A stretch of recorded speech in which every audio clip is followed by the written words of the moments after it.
В началото на септември усещането за време и вътрешни процеси става по-дълбоко, когато Сатурн, строгият учител на зодияка, тръгва ретроградно в знака на Рибите за последен път в този почти 30-годишен цикъл. Това движение е като покана да се обърнем навътре и да осветим старите теми, които се въртят под повърхността.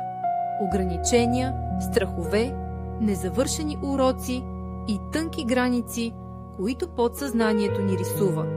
Риби добавят мекота и мечтателен нюанс към иначе сериозната енергия на Сатурн, като подсказват, че истинската дисциплина понякога се изразява в прошка, доверие на интуицията и отдаване на вътрешния поток.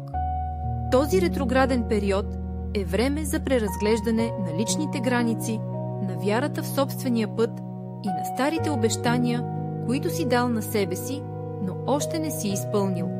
Може да изплуват теми за отговорност към себе си, усещане за отложени решения или въпроси за посоката и смисъла.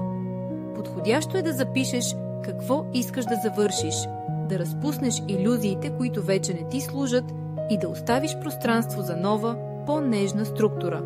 Медитацията, времето край вода и вътрешните разговори ще ти помагат да чуваш ясно сигналите на душата.